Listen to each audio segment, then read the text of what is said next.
I hope everyone is warm and safe in this snowstorm.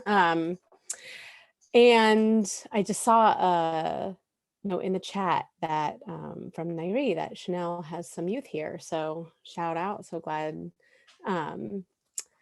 everyone is here. My name's Shannon Raider-Ginsburg, and I'm the project coordinator for Put Local on Your Tray. And I appreciate some folks saw like a pre-survey just to kind of get to know who is here and what your interests are in terms of farm to school. And because there's a lot of cameras off, which I totally get, it also means it's hard to connect a little bit. So if anyone wants to pop their camera on for just a moment to say hi, and then you can turn it off again, or can show with a sort of a share of hands, like folks in the room that work in some capacity with farm to school, which can be growing food that they want to sell to schools, doing education programs with students of any sort about where food comes from, where it's grown, or maybe you work somewhere where kids learn, students would learn about growing food or about farming. You can also, I invite you to put that in the chat just so we get a sense of who's here. And then Nyree and I have some slides, so I'm gonna share a screen. Share a screen could be awkward. I can't click and talk at the same time. So, but again, so I work with UConn Extension, which for some of the youth who might be here, the University of Connecticut has something called Extension, which is basically an agricultural service agency that's funded by public money through public universities, and every state has one of those extension universities. It's on land that was usually stolen from indigenous populations that were there. This was right around the turn of the century in the early 1900s that these land grant universities were being established, and they were to help white colonial settler farmers farm the land after a lot of poor farming ruined a lot of the land. So that is what extension is, and that is just a second of its history. I feel like I have to explain that. And so it's always at a public university, and in Connecticut, it's UConn. In Massachusetts, it's UMass Amherst. In New York, it's Cornell. In Rhode Island, it's University of Rhode Island, and so on. So, and I don't know, Nyree, will you just introduce yourself quick, and then we're gonna bounce back and forth with sharing the space, so. Yeah, of course. Hi, everybody. My name is Nyree Hodges, and I work as the project coordinator for the Connecticut Farm to School Collaborative. So it's a program outside of UConn Extension, mostly a collaborative, though. It's not like a nonprofit. It's just like a network, like a small network or a large network, but with a small N. But yeah, I started last year, and I'll talk about it more later. Cool. And then I just started to share my screen here, but I invite this to be more of a conversation. So if anybody has a question and I awkwardly can't tell that you have a question because of the way screen share is, then please put it in the chat or just unmute yourself and say, I have a question or something like that, because I don't want to ramble on about things that you don't want to hear about. So this is Put Local on Our Tray, and you can see our partners here, one of which the Connecticut Farm to School Collaborative is listed.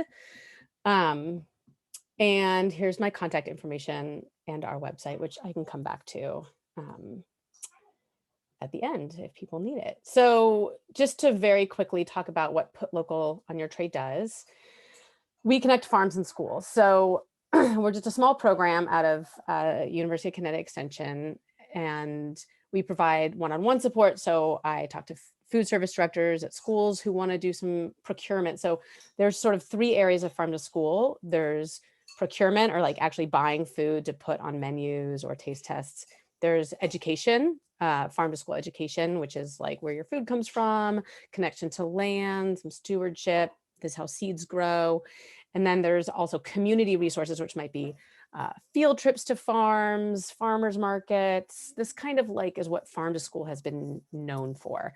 And at the very end of this, I'm going to talk a little bit more about the future of farm to school, at least how we're talking about it in Connecticut, which is to break out a little bit of this like niche of, isn't it great that kids know what kale is? Because although that is farm to school, it is actually much more deeply rooted in a just and equitable food system. So Put Local Under Trade, we have a farm directory and a listserv to help connect schools who want to buy food. It's a lot of the work has been connection work. You want stickers, you want posters, things like that to schools to promote local. We have been taking a very hard look at how we operate as a white dominated and led food systems program to see where we have and have not been aligned with food and racial justice in the state, where a lot of people and trying to connect better with people doing that work, because ultimately access to healthy, fresh, vibrant food is an equity issue, and school food is a great way to actually get kids connected to a lot of this food. And then the other thing at the bottom here is how we also want to shout out the work that schools and farms are doing through like the social media and the marketing of farm to school. And these are just some images of, there's basically been like 15 products but we're not limited to. You could see like corn, apples, kale that we've promoted because they're originally the products that schools identified as wanting to buy the most of. This is like this program is about 4 years old. So when a lot of the like market research was being done on like what, Connecticut doesn't have a farm to school program. What would it be? These are the items that sort of rose out as things that schools would want to buy. Dairy is huge. All dairy is pretty much regional. We're not going to talk about dairy because it's like a completely different animal in terms of agriculture.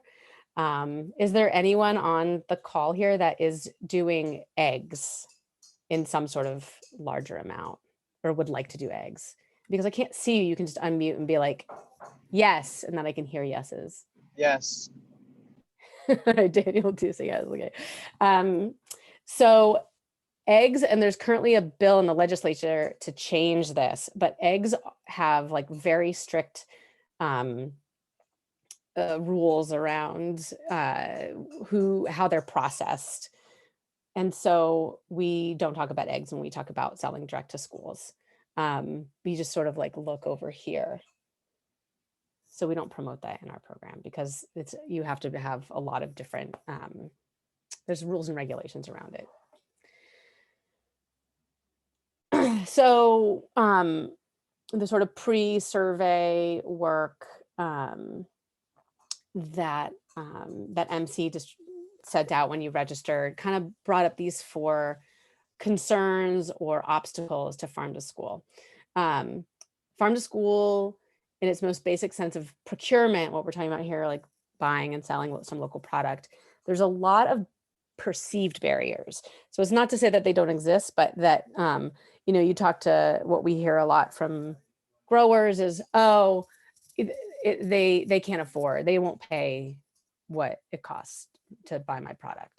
And while that's often true, it's like the laws of nature, like for every rule, there is like 700 exceptions to break that rule. So that's sort of what I try and also do is massage a lot of that. Like, well, yes, your price is higher than what they pay, but like, it's not an obstacle. It's just a road bump and there are ways around it. Another thing we hear from schools is like, oh, farms don't have, they don't have enough.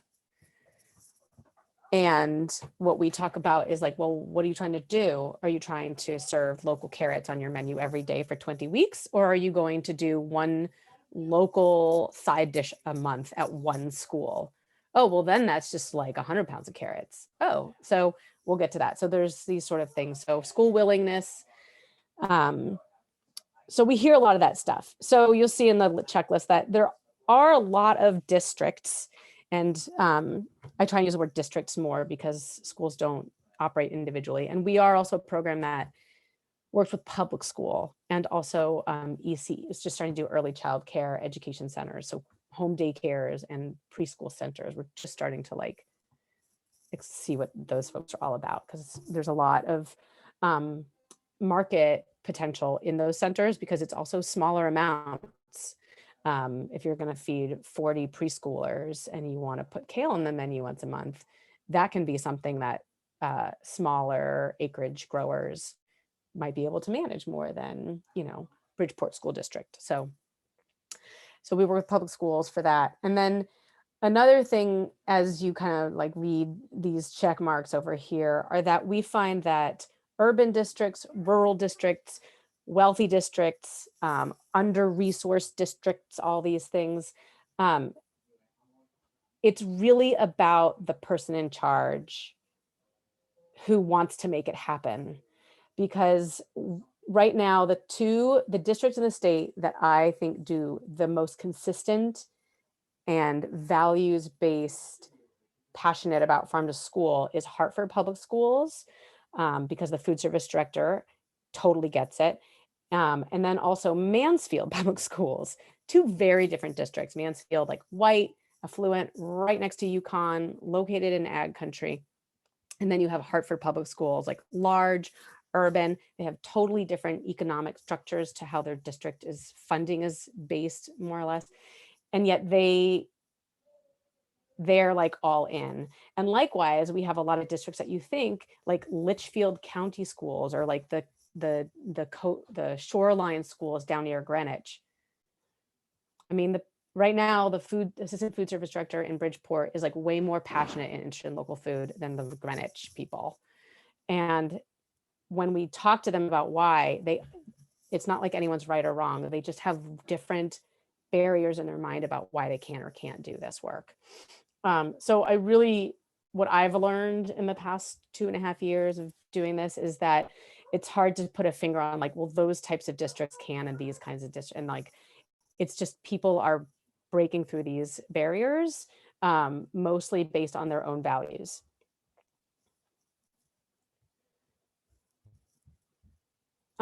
And so as a grower who's interested in working with schools, and again, I can't see you all because of the way the screen is set up, so I totally welcome unmuting and questions, or, and Nyree also, if you want to also add to anything I'm saying. So we sort of have these, it's like, it could be like a dating app. Like you could just swipe through districts and they could like swipe through farms and they can see like where there's a good match, because what you're basically trying to do is it's just this conversation, especially when we're talking about buying direct from individual growers versus, which we'll get into later, going through like a food hub, or growers who might want to connect through wholesale. So, what I would ask a school and what I might ask a farm, they're somewhat different, but they're very related. And when you meet in the middle, you basically are just trying to like start talking and listen. Both school food service directors and the cafeteria systems of feeding all these kids and farms are quite similar. They're really dynamic, super complex. Everyone's juggling a lot of different things at once. And things are shifting. It's very dynamic. And at the same time, the flow of the season is very different, right down to food service directors most available after 1 o'clock in the morning, after 1 p.m. Like food service, they're starting their days, and the food cafeteria workers, folks in the kitchens, they're there at 5:30 a.m. starting their day, just like farmers often are. And whereas growers might want to talk early in the morning and are busy in the afternoon, it's just, there's a lot of opposite scheduling. Food service directors are planning their menus, not for the year, but in about a 3 to 6 week cycle ahead of time, whereas farmers are planning, 3 to 5 months ahead of time. And as well, right now, winter is when farmers want to be talking about what markets do they want to access and what do they need to think about to access those markets successfully. And right now, food service directors are like, especially with COVID, everyone had to realign, growers, schools alike. And so they really kind of can take a breath in late spring. So that's why having someone like myself who can be a one-on-one kind of person to help maybe do some connections can be really helpful, because you might be calling a school and they don't call you back just because of the timing. Right? Communication is everything. And it's like one of the hardest things.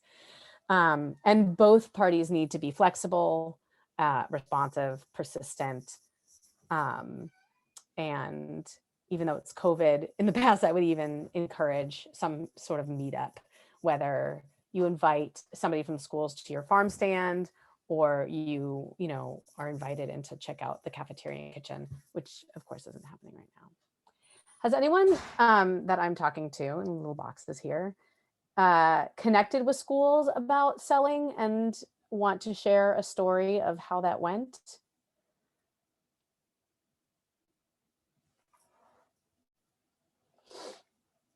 Because I love failures. You gotta, what do they say? Fail fast so that you can correct your mistakes quickly. And that's not just the growers, but food service directors.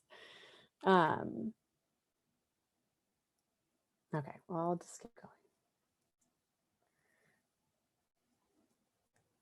So let me just make sure there's nothing else also I want to say here.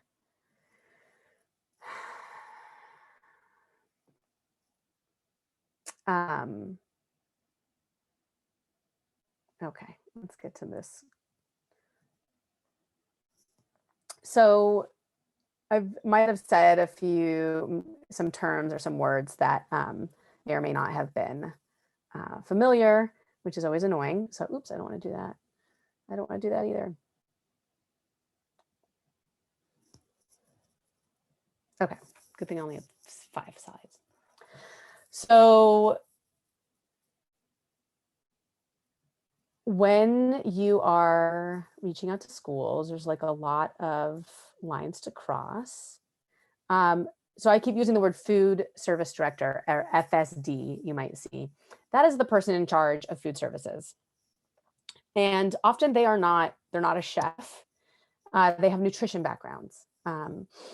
And they look at spreadsheets, not cutting boards. So this is just a lot of the background. It's heavily dominated by women, of course, and it's heavily dominated by white women, of course. So when you're interested in working with a school, that's that's kind of the person who's going to be the first gatekeeper. They're the person who can pull the levers to say, yeah, let's allocate some money. This sounds interesting. Or yes, we wanted to do that. Let's have a conversation. Food service director. Now below that person is a whole hierarchy Many districts have kitchens.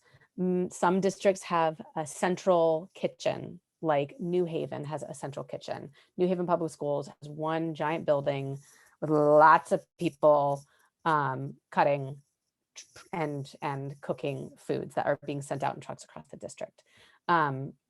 Some schools have smaller decentralized kitchens, like New London. New London has, I think, 3 or 4 kitchens in their district, which means they're receiving food at a bunch of different places. Hartford also has a central kitchen.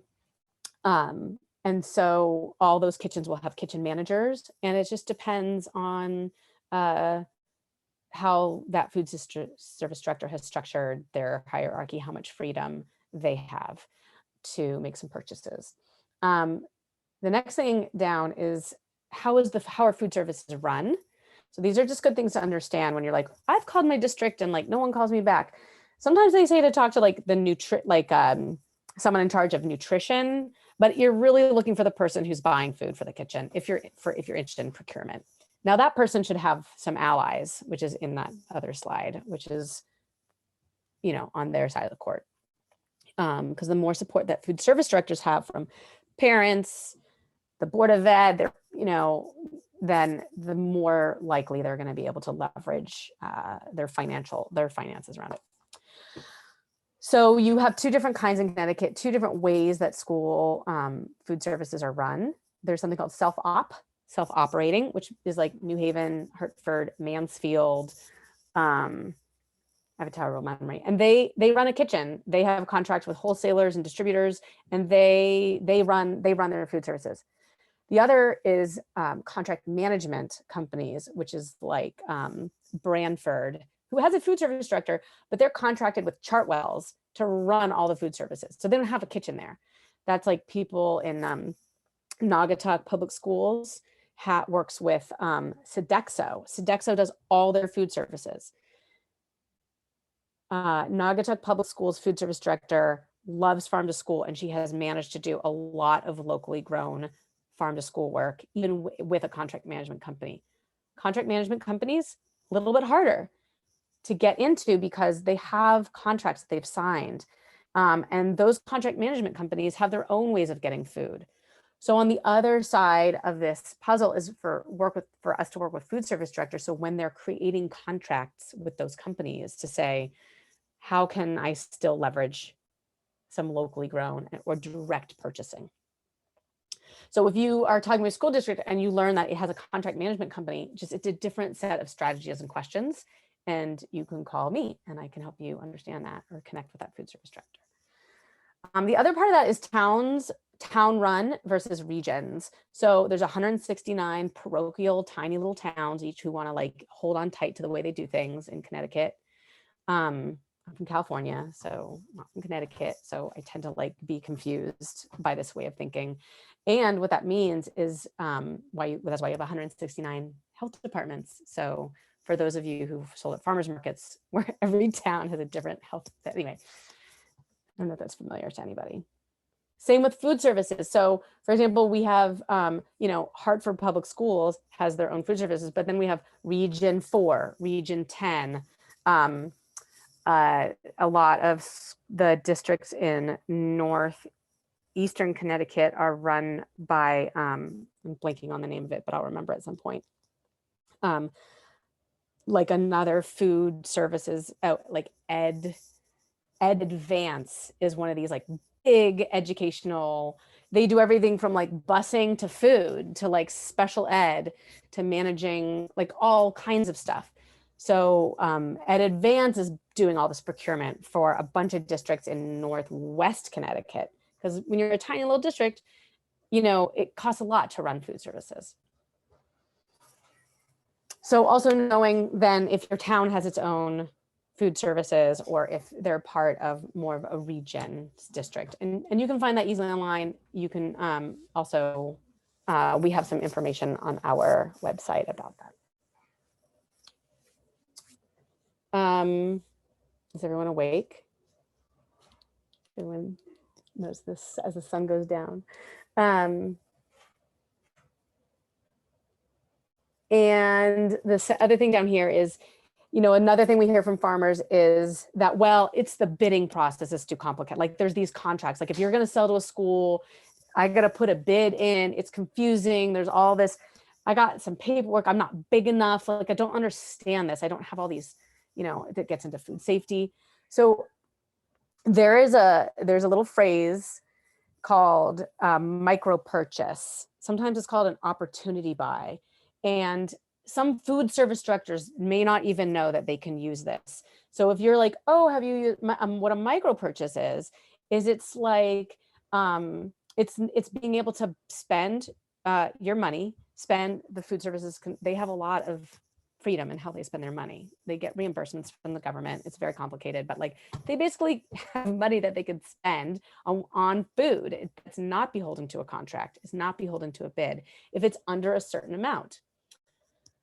And it's $3,500 per invoice that they can buy from an individual farm without having to put out a bid or sign a contract. Now, each town can adjust that limit. So that's a state limit. So to find out what your town's limit would be, or what whoever manages your foods, the food service director should be able to find that out and know that. And if you're getting a runaround, you can reach out to me and I can help find out. But I think the lowest one is like $1,500 per invoice. That's a lot of money. That's a lot of discretionary spending that these food service directors can have to buy a couple bushels of kale or a box of winter squash to do some taste testing, or a special menu item. And so if you're talking to a food service and they say, well, we have to do our bidding, we do that once every 3 years, we're not talking about, this is that start simple. We're not talking about like, how many potatoes does the district buy in a year, and can you compete for that bid? What we're talking to food service directors about, and what a lot of the farm to school conversation is in terms of this entryway, is taste tests, right? And is small amounts, putting something on the menu at one school. So I often say, well, what school is the small, do you have a school? Oh yeah, like in Manchester, the food district, he's got one elementary school where they only do like 80 meals. And so he's been like, oh yeah, well, I just need 100 pounds of carrots to do a side dish. Like, oh, well, I think I can find you a number of farmers that can sell you 100 pounds of carrots, not 1,000 pounds of carrots once a week. So it's just changing like a little bit of the mindset around that. And using a micro purchase is the way that can happen. Now, the food service director is supposed to move it around. So if they're making a micro purchase from you twice a month for 6 months, they're supposed to spread it around. But we have food service directors who spread that around 3 or 4 farms for like, years now, and they don't get audited because they're like $300, $500. It's not a lot. Just looking at the time here. Wrap up and get to Nyree. There's a lot of opportunities so food safety is like hours of conversation. All I'm going to say is that everybody should attend. I'm going to put this in the chat. UConn Extension has the food safety 2-day training. If you are having a hard time affording it, also talk to me. I think New Connecticut Farmer Alliance was doing, there was another agency that was like helping farmers pay for it. It's like $50. So we don't want the cost to stop you from going. It's really good information. It doesn't mean that you're going to have to spend a bunch of money getting the certification. It's a lot of common sense food safety. And what food service directors want to know is that you can talk about how you keep your food safe, right? So that's a whole other conversation. SOP is there, that's standard operating procedures. That's just, if they say, I want to buy lettuce from you, but like, how do you keep it safe? You're like, oh, we rinse off our bins. We don't spit in the field. Like when we harvest our lettuce, we get it cooled and in the walk-in within an hour. There's like a lot of language around food safety. GAPS is good agricultural practices. It was a whole certification program. I'm not going to get into it. FSMA, Food Safety Modernization Act, huge thing. A lot of beginning next generation farmers don't need to worry about it because you're below the thresholds to get that. And it's up to districts to make their own food safety standards. So a school doesn't have to require any food safety standards, a district, it's up to them. So like some districts have said, we need GAPS certification from all of our farmers. Well, they just made it impossible to do farm to school through anyone but a wholesaler. So, but not all, very few districts do it. They just want to understand, they want their food to be safe. You want your food to be safe. And I won't say much more about that. Cross-marketing and marketing, you need a website. If you're going to sell to schools, a lot of folks rely on Facebook or other social media. It's not sufficient.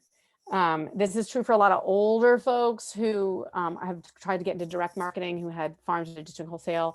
If you need assistance getting a website up and going, then also the beginning, the solid ground trainings have addressed a lot of that. MC can talk about that.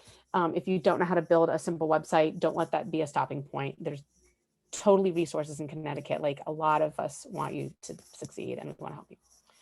And cross marketing. If you develop a relationship where you're selling a little bit of food to a school, they're going to want to like share if you have a CSA, or when is your farm stand, or what farmers market are you at? At some point, kids are going to be back in the classroom, and you're going to be able to put a flyer. And someone at the school might help you like make sure kids go home with a flyer in their backpack. There's a lot of cross marketing opportunities. This is the benefit of these relationships. And this is like all kinds of parents, all kinds of districts. We want to move away from like CSAs and local food being this precious special thing that only some people have access to. And that it's more relationship built. So other pathways to getting into schools, there's 2 food hubs in Connecticut and possibly more. If you're interested in connecting about some food hub. Also, if you want to sell wholesale, if you're like, I have great land for growing carrots, like, I don't know, my carrots are great. I could like triple the amount of carrots I have in the ground. Like, if you're going to do a wholesale crop, it doesn't mean you can't have your specialized farmers market and CSA crops. It's just identifying like what you can grow well and a lot of, and just doing like food safety and some investments in 1 or 2 crops. And that's how you get into wholesale. It's always your best lowest price. So whatever as low as you want to go, you know, that's kind of where the wholesale prices can kick in. And food hubs pay much better. And then also there's a lot of online ordering development. So this is like if a food service director can like go to your website and see where they can order something from you online. A lot of farms with COVID developed online stores, and those have been very successful. And at Put Local on Your Tray, we've started a project with 5 partners to create an online portal for schools specifically. I can drop a link to some of those 2 of those farms so you can see what their pages look like. And just as a way to make it easier, because it's easier to connect. And that's my last slide for me. I'm going to hand it over to Nyree now. I'm going to come back to this slide at the very end. And does anyone have any questions? Nyree, I'm going to stop sharing my screen, or do you want, how do you want to do this? I think I can share my screen if you Okay, stop. I'm going to stop. Now I can see the chat again. All right. Yeah, someone said yes when you said something. Cool. Thank you, Shannon. So I already introduced myself, but I also work with Shannon, not in the trade program, but I work with the Farm to School Collaborative, and it's cool because I know some of you on this call. So hey, and nice to meet everybody else. So I'll just talk about the Connecticut Farm to School Collaborative briefly, and then I'll share my screen.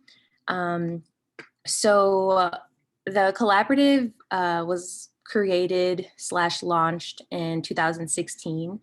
And basically the Farm to School Collaborative started off, and Shannon, correct me if I'm wrong, Shannon has a little bit more time with the collaborative than I do as far as the past, but the collaborative is made up of, or firstly was made up of a lot of farmers and food service directors with the intention of increasing local and like making those connections between farmers and food service directors. But also, oh great, Shannon just put our website in the chat too. But also the Farm to School Collaborative, the main partners that kind of made up the collaborative in 2016 were Food Corps Connecticut and the Connecticut Department of Education, and then UConn Extension.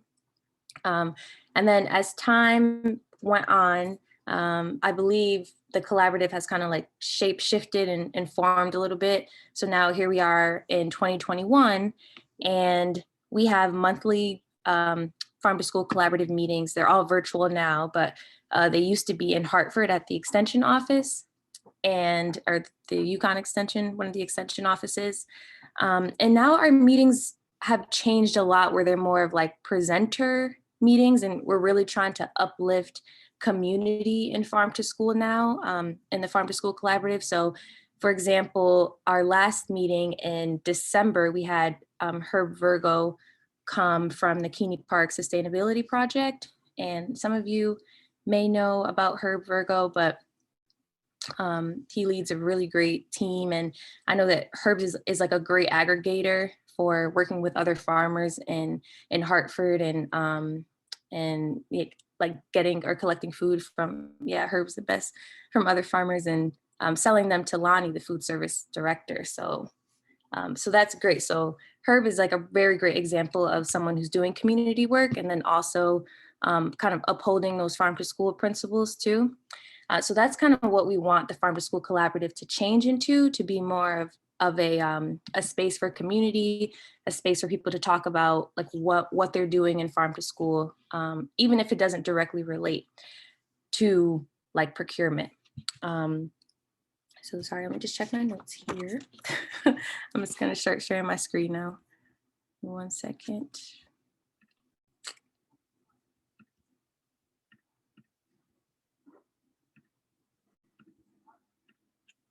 Okay. How do I back present? Cool. Oh, wrong slide. All right. So I just want to focus your attention like right down here so you all can see some of our partners that make up, our stakeholders that make up the Farm to School Collaborative. So there's a bunch of farms, there's food service directors who attend the collaborative meetings. There's the New England Dairy Council, Food Corps Connecticut, Massaro Farms, New Britain Roots, Groton Public Schools, Hartford, Grow Hartford is also a part of the Farm to School Collaborative. It's not listed here, but yeah, so you guys can see that there are a lot of folks who make up the Farm to School Collaborative, and mostly I just really wanted everyone to walk away with knowing that these meetings are a space where everyone is welcomed, and there are a lot of people here that you can connect with. You know, if you need to make those connections, or you kind of just want to see like what's happening in the farm to school world. So there's, yep, question. And would you zoom in a little bit? It's kind of hard to read once it's like transferred to our screens.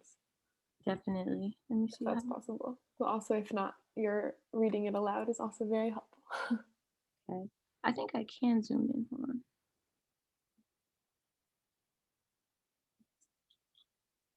Way.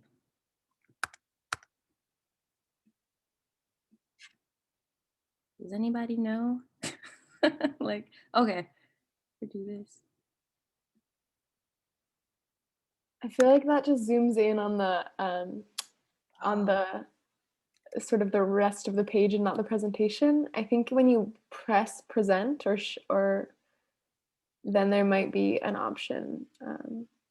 Yeah. Or maybe not. No. Sorry about that.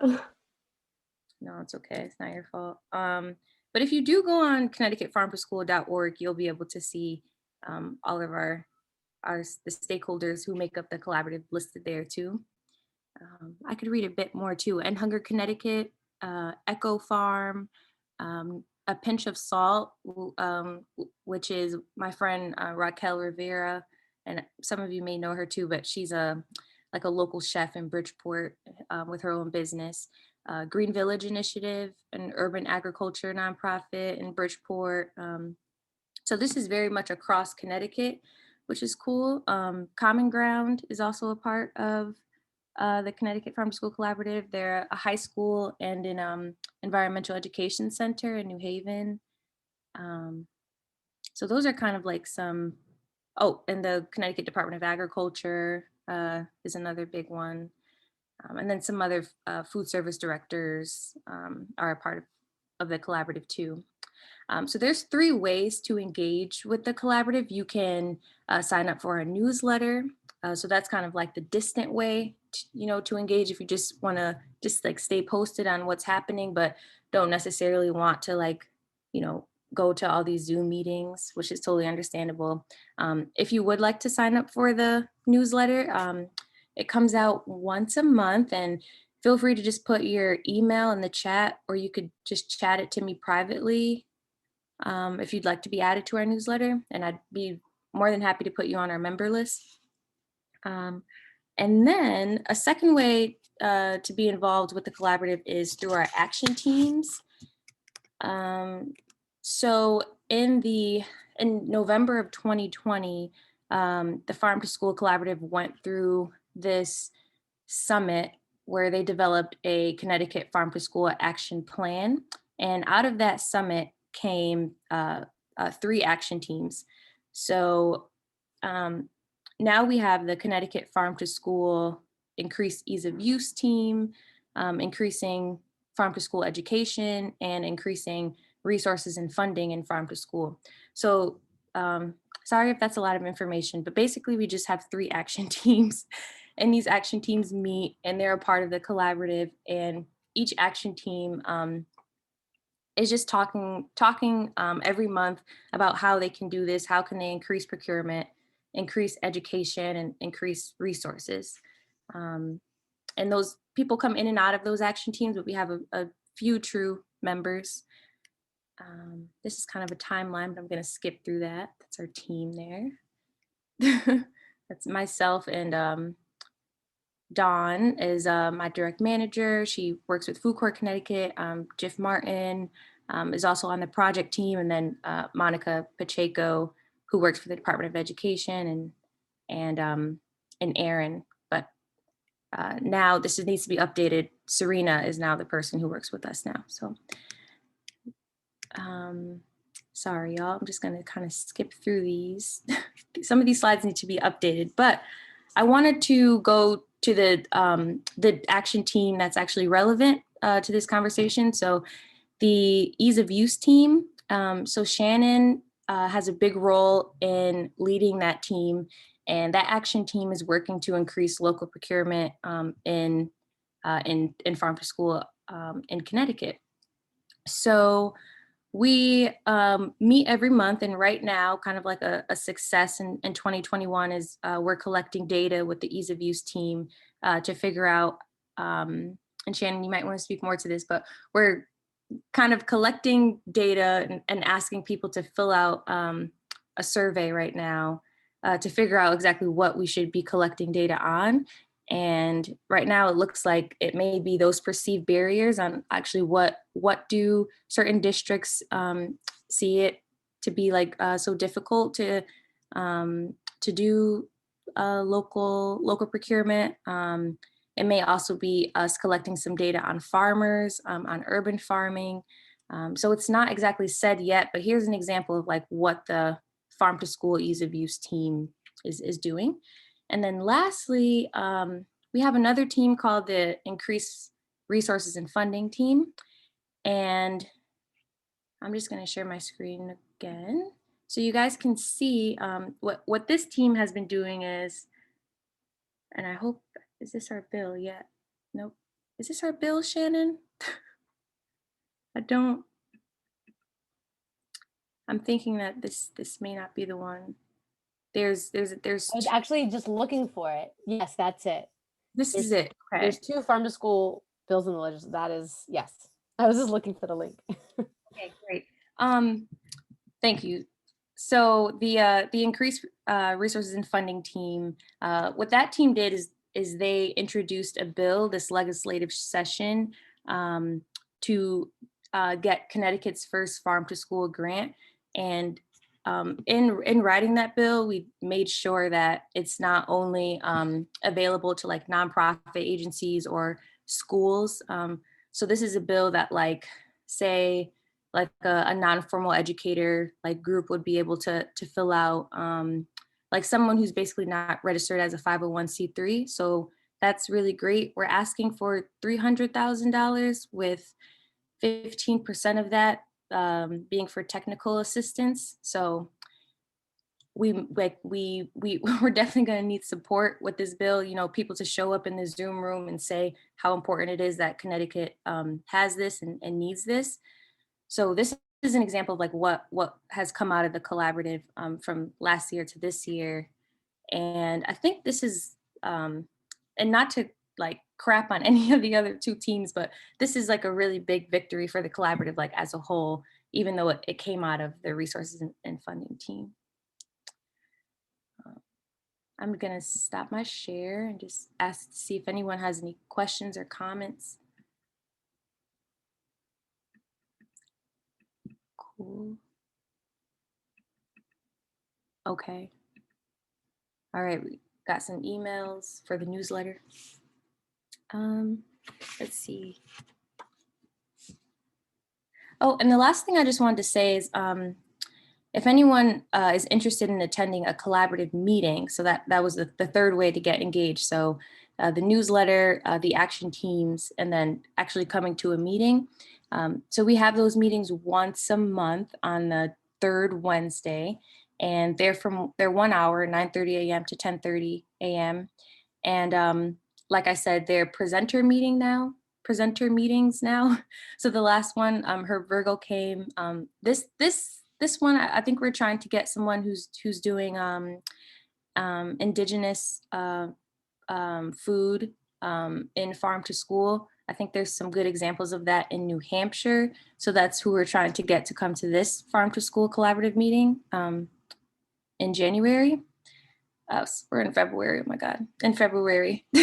So you guys are all welcome. And if you'd like to be a part of those meetings, like please feel free to chat me privately too. And I'll put you in our Google group and you'll always just kind of stay up to date with getting the meeting invite and the agenda. And okay, the super last thing that I'm gonna say is the collaborative is also sponsoring folks to go to, or sponsoring members to go to like anti-racism trainings. So Soulfire Farm has a training in February. And I believe it's called Uprooting Racism is the training happening February 10th. And we have like a few collaborative members going. I think Chanel is going, and she is bringing like, I think one of her youth too. So yeah. Yep. Chanel, do you want to say anything? I'm really excited for that training. There's some pre-work to be done, and I'm excited to get through it. So thank you for funding us to be a part of it. Me and my youth FDL will be joining that. And overall, I enjoyed the presentation. I feel like that information was really necessary since I don't really have like the background about, everything it takes to involve like farms and schools. It was helpful to kind of see the whole rundown. I do have some like other questions just about like, how to go about certain conversations with schools and get like an in. Haven't done it super often, but I've called schools and I've asked simple questions like, what's in the meatballs? And, and I was like met with hostility. So, I'm like, they really don't want to say what's in the meatballs. So I don't know how to go about certain conversations. So if there's like a training on how to do that, then that'd be helpful. We would have like not like an NVC, like a nonviolent communications training. One thing I will say about that is that I think first of all, is who are you talking? Like, who's the person? Like, getting to the right person is always important. And then, food service directors are very sensitive about school food because school food is not always great. And it's often, not, we all know what we said about school food. And at the same time, they're very sensitive because food service directors like want to feed kids good food and healthy food. And they're trying to do it on like less than $1.20 per meal.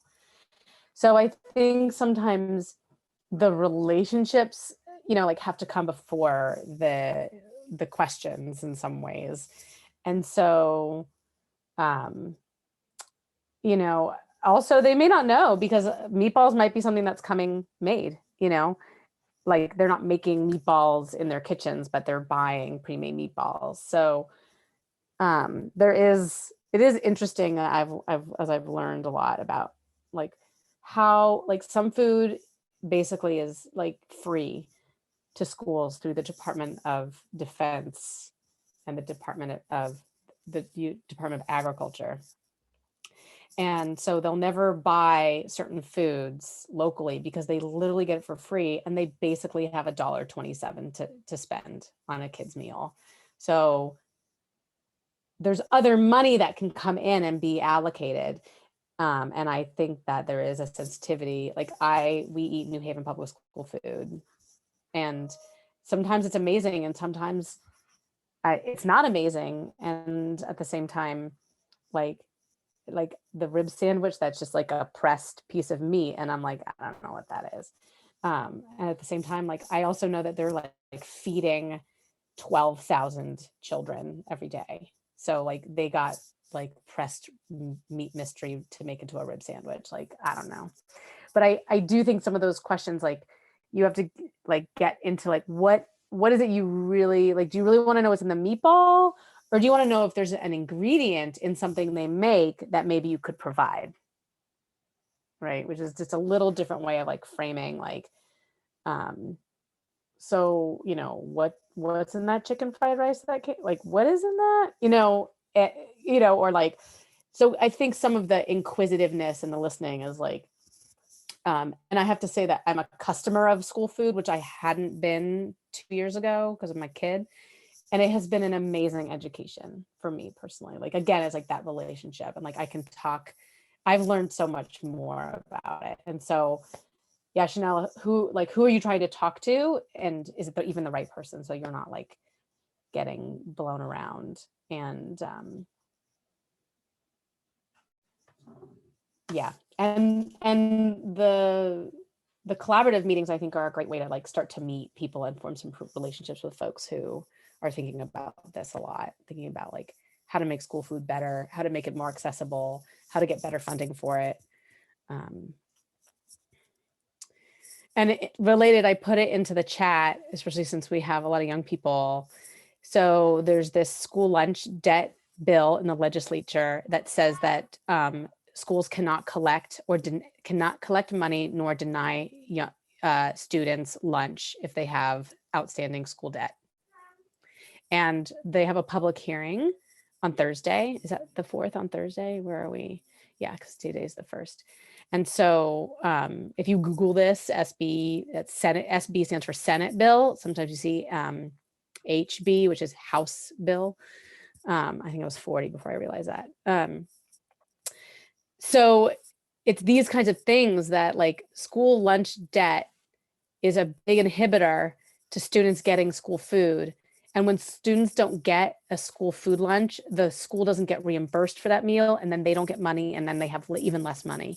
So the debt is like hurting the way schools meals are funded. And of course, you can imagine what districts have the most students with school debt, and how they could really use the money from those school lunches.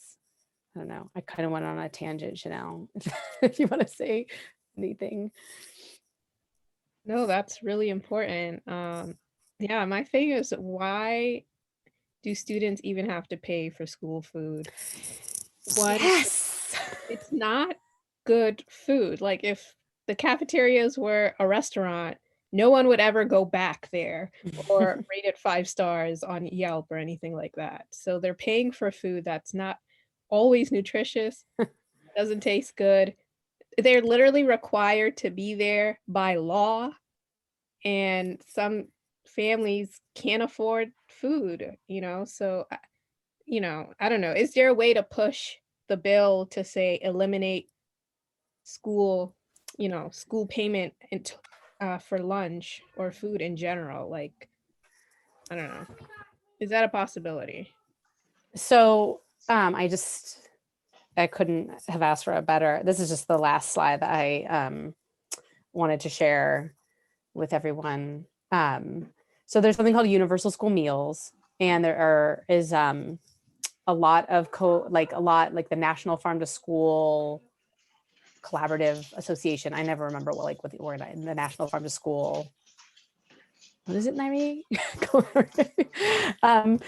And there's a lot of other individual and nonprofits that are getting behind universal school meals. I think Massachusetts has a bill right now for universal school meals. Universal school meals says like no one pays for school meals and everyone gets one. And this, reduces the stigma of free and reduced lunch. It gets rid of a ton of red tape and paperwork that consumes a lot of people's time when they could be spending that time on things like procuring better product and preparing better meals. Like immense amounts of paperwork go into navigating how food gets paid for. And this is something that in Connecticut, we're starting to orient our work around, is to organize around universal school meals. And that also increases funding across, like schools get reimbursed from the federal government on a meal count. So every time, like it's also participatory democracy, it's participatory. The more people that eat school lunch, whether they already get a free meal or free, reduced, or pay full price, the districts are reimbursed for that. And they know that when the food is better, more kids eat it. And so they see that on certain days, when they serve this or that. And like, that's been a big argument of the local food movement, is that local food tastes better, and if you put local food, then it'll be better and the kids will eat it. And like, that's not necessarily always true. Like, kids look at what's on the plate. They don't know if it's a local carrot or not. It might actually taste better if it's a local carrot, but like, we just need across the board increased funding for better school food. And I just read a tweet the other day, actually, Nyree, I meant to share it with you. That was somebody saying like, why are we charging children to eat somewhere where they are required to be legally all day? And it's exactly that, Like, and actually right now in Connecticut, I just learned that I think all but 4 districts in Connecticut were approved for, it's called CEP, it's another acronym. I can't actually remember what it means. I'm not even remember. Where no student is required to pay for lunch, for meals right now, often breakfast and lunch, because of this crisis that we're having with this pandemic and so many people experiencing food insecurity. That's a lot. So we're actually doing universal universal school meals right now in a lot of Connecticut, and districts like New Haven and Hartford that have universal school meals, like, because so much of the district qualifies for free and reduced lunch, they just give everyone free lunch. So we're doing this, and this is a way to kind of like level the amount of funding across the board that schools are getting. There's a lot of documentation of that. And so, in Connecticut, we have 3 bills right now about farm to school legislation.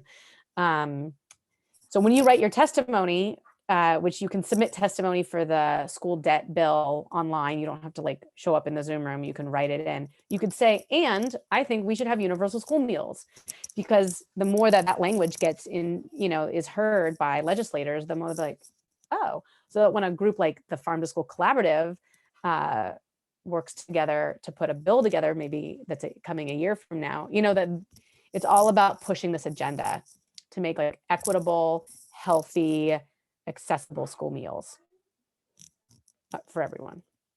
So this is just sort of the future of farm to school. We're starting to talk a lot more about values-based procurement.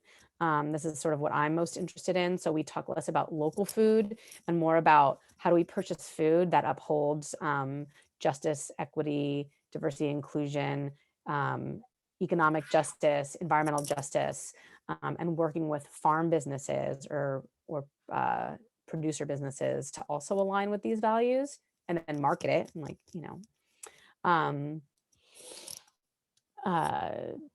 really understanding our work and how it intersects racial justice and food justice.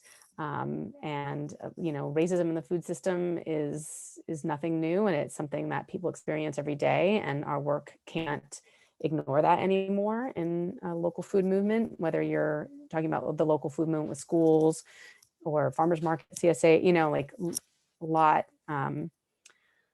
a lot of the history of agriculture of this country is rooted in systemic racism. So really making sure we're held accountable to that.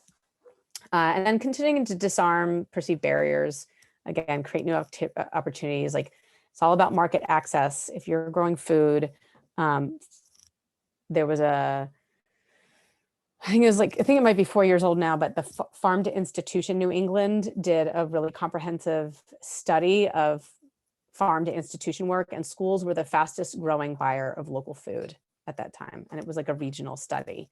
It's still small, but it was the fastest growing. Like, schools want this stuff. Like, they want to feed kids well. There's just a lot. It's just like Tetris. So we have to just fit it all together in a different way than it had been before. And then we have the collaborative down there at the bottom that's starting to coalesce a lot of different interests together to advocate for a healthy farm to school system. Because it's tricky to untangle all these things, but farmers are good at that. And so are schools, right? They're big systems. Does anyone have any thoughts, questions, ideas? Anything to add? Disagree with?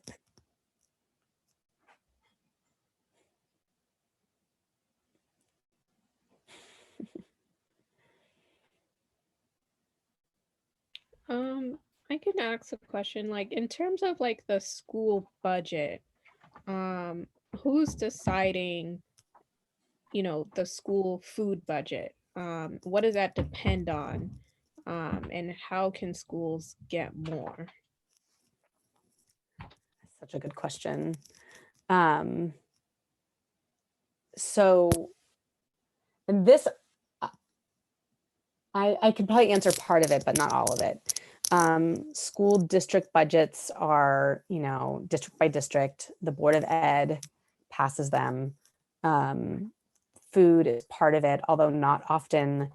I just heard recently someone saying from one of the districts that because there's such a deficit in food services right now from COVID with all this remote learning, they were being like, well, you need to give us more money because we're at a deficit. And they were like, well, you need to figure that out. And they were like, but you need to give us more money. And then the Board of Ed was like, well, you need to figure that out. And it's like, we're part of the school system, people. Like, if you don't have enough chairs, you go buy chairs if you can't. Like, they were just sort of flabbergasted that like school food is part of providing school for students. So the Board of Eds of districts decide the budgets.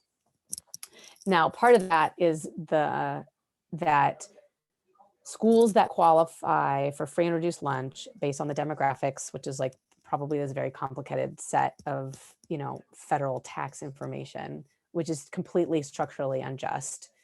And we saw this before COVID went on. They wanted to, one of the best things you could do for school funding, which would impact school food, is to create county-wide governance for schools, right? So when Woodbridge fights like hell to keep their zoning and not have a regional school system, that's like rooted in a lot of housing injustice and like, just like that's what white people do is they're like, we worked hard for this like fancy ass suburb and we don't want to pay for New Haven to have better food. There's just like a lot of us and them in the way the funding and structures worked. So, one of the things that is if you want schools to get more improve, we have to change the way schools are funded, which right now is by property tax of the town.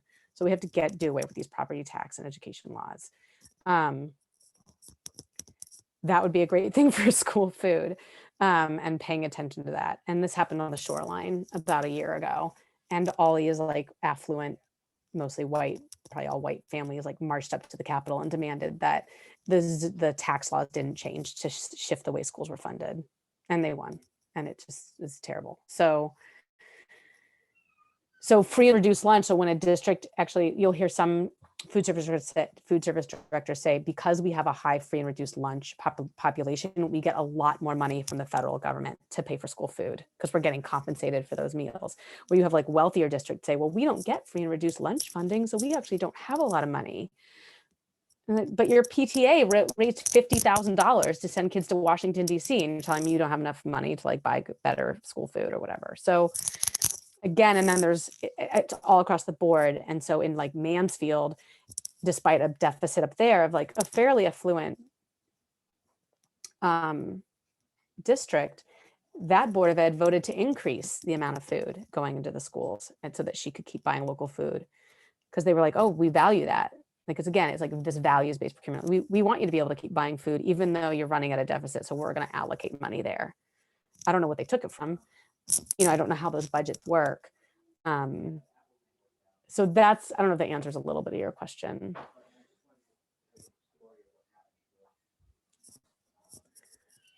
And I'm sure it's very complex.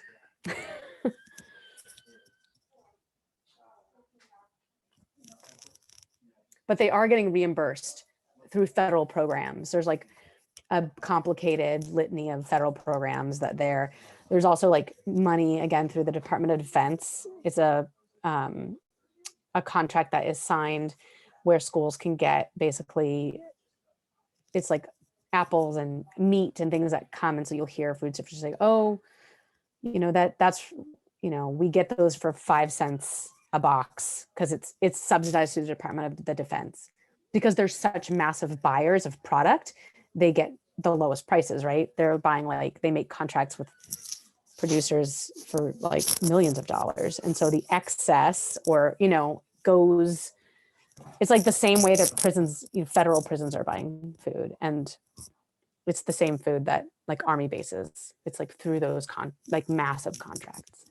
So they're getting money also through that. Schools are buying food through that kind of funding. And it's per student. It's based on the per student funding, which is based on property tax, which especially in Connecticut is a completely harmful way of doing things. Okay.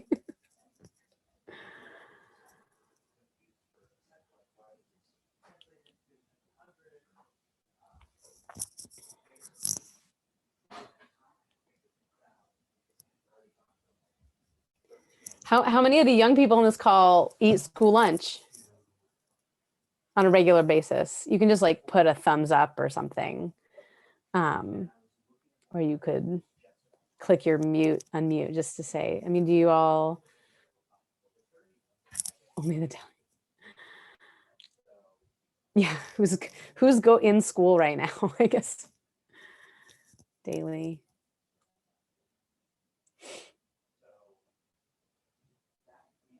And you're all mostly high school students, yeah, or middle school? Yeah, I'm much more familiar with what the elementary schools look like, because I just haven't been in the high schools. But I have been in the kitchen in Hartford, the Hartford Central Kitchen, barely. And there's a lot of hardworking people there preparing food, and it is like just a big unwieldy system to move around. I think it's like at its peak, it's like 38,000 meals a day at their peak, with breakfast, lunch, and some sites have dinner.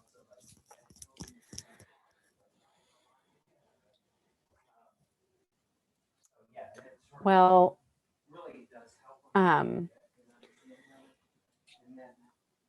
I'll just throw my email back in the chat again. If anyone ever wants to reach out with any thoughts. Where am I? UConn. And I'll put my email in there too. And I just wanted to say too, Shannon, Lauren said to the chat that she's just starting out, but she reached out to a local school, and also that she studies food security.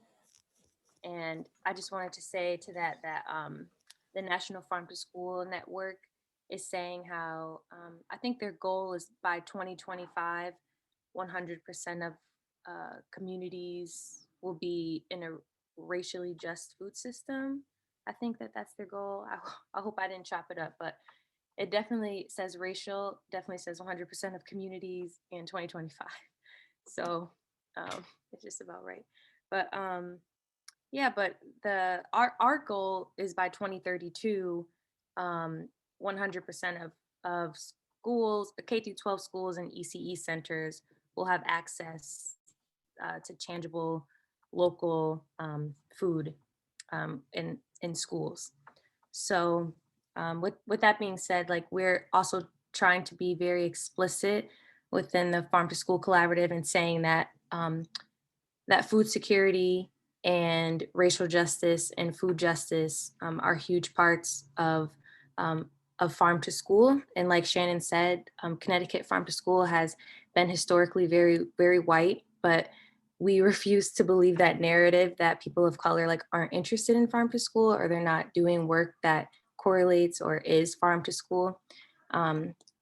So I just, wanted to name that we are making the Farm to School Collaborative a lot more of an inclusive space, not only like in the meetings, but also like in our work.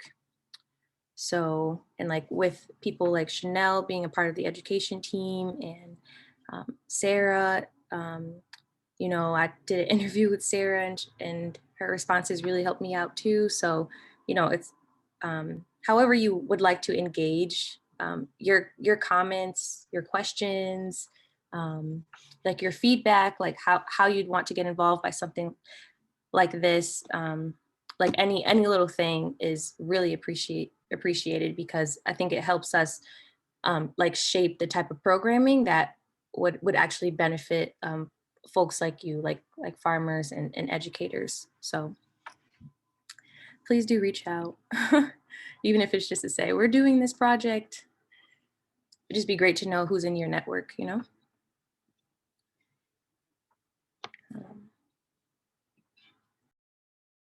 And if there's anyone in here who's not on the new Connecticut Farmer Alliance listserv but would like to be, feel free to message me or email and I can add you to that. It's a great way to connect with farmers in the state if that's something that you have 10 years of experience in or you're just starting out.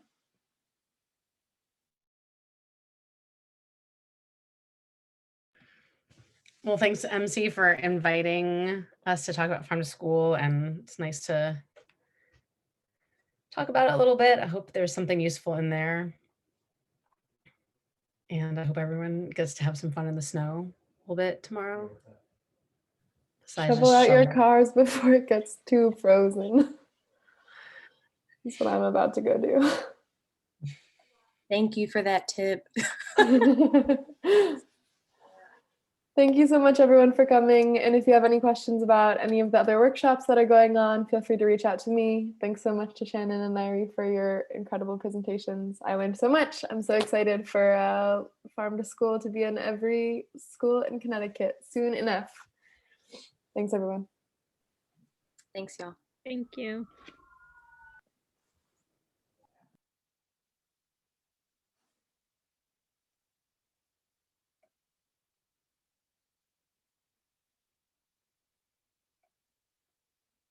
Bye.